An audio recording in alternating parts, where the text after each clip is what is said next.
My teacher told me a story one time of a man who was walking with his son in the park. And they're walking together, and his son looked at a crow in a tree.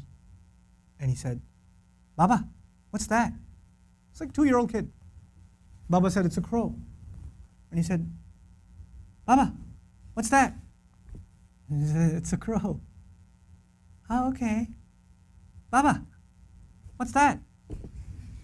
"It's a crow." "Oh, a crow. What's that?" "It's a crow." It went on for 10 minutes. He asked him 30 times, he counted. Dad kept a score, and he put it in his little journal. "My son, today we were walking in the park, asked me about a crow 30 times. It was the cutest thing in the world."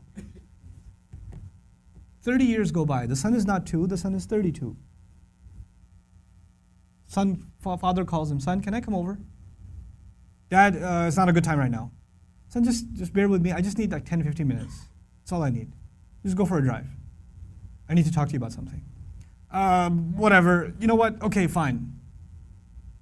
So he comes over, gets in the car. They go over, drive over to a park. "What's this about, Dad? Can you tell me quickly? I got things to do." "Just take a walk with me, son. It's okay." I'll take a walk. You'll see a crow in a tree. The dad says, "Son, what's that?" "Seriously, Father? It's a crow." "Oh, son, what's that?" "Is this a game? I have things to do, okay? It's a crow. You can't see? I just got you new glasses last month. Why is this happening to me? Dad, why are you so difficult? I don't understand what the problem is. Just tell me what you really want. I'm busy, okay?" The dad pulls out his journal. This is something that happened 30 years ago. We were walking down this park. You saw a crow. And you asked me 30 times. And I gave you a smile every time. You couldn't handle twice. What are we giving our parents? I'm not even bringing Allah into the picture. The fact that Allah mentioned Himself and then mentioned His parents is, you think about that. But what have they done for us and what have we done for them? What have we done for them? How many parents leave, like their children are in ICUs and they stand there and hovering over this little glass box with a baby inside, 24 hours a day, 7 days a week, standing in a hospital, not even sitting down, standing in a hospital. Like feeding off of like vending machines. And that same kid grows up and doesn't have the time to call. That same kid. You know? How many mothers almost died giving birth? Almost died giving birth. And now it's so difficult to respond to her call. Or to just give her just a couple of minutes a day. Just let her feel a little important. You know how unfair that is, that you were the most important thing to them and they are so insignificant to you? How unfair that is? You know?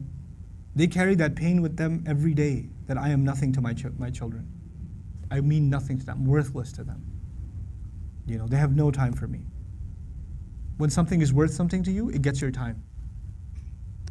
Most of you at this age, you want to just get away from your parents. You just want to be with your friends. You want to be on your own. You just don't want to be with your parents. You know? You develop this crooked habit now, and it will only get worse over time. Our parents have very, very, very strong emotions. They're very protective of us. For them, you won't know this until you become a parent. For them, it doesn't matter when you turn 60, you're still their baby. They still remember changing your diaper. They still remember feeding you milk. They still remember burping you and cleaning up after you peed in the back seat. They still remember that. You don't remember that, they remember that.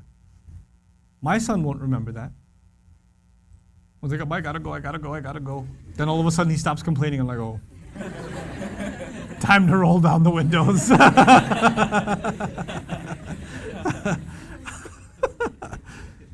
You know.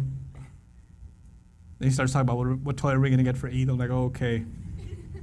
This has not been a good day for the car. But when he's graduating college and when one day he's getting married and one day he has his own, he's not going to remember that. But guess who'll never forget? I'll never forget. I'll never forget carrying him into a bathroom, cleaning him up, changing his clothes. Abba, put the Spider-Man pajamas on. He won't remember any of that. I will. I will. And that same kid, when he's talking back to me one day, when he's telling me, Dad, I just don't understand you, okay? I don't have time right now. When he does, it's gonna hurt, man. It's gonna hurt. That's what you do to your parents. That's what I do to my parents. They were our life. They gave up their life for us. Our parents gave up careers for us. Our parents gave up vacations for us. Our parents gave up friends for us. You know that? I know that now. I didn't know that then. They had their entire life planned until you came along. And then you became their plan. You became everything. And you have the nerve. One thing doesn't go your way.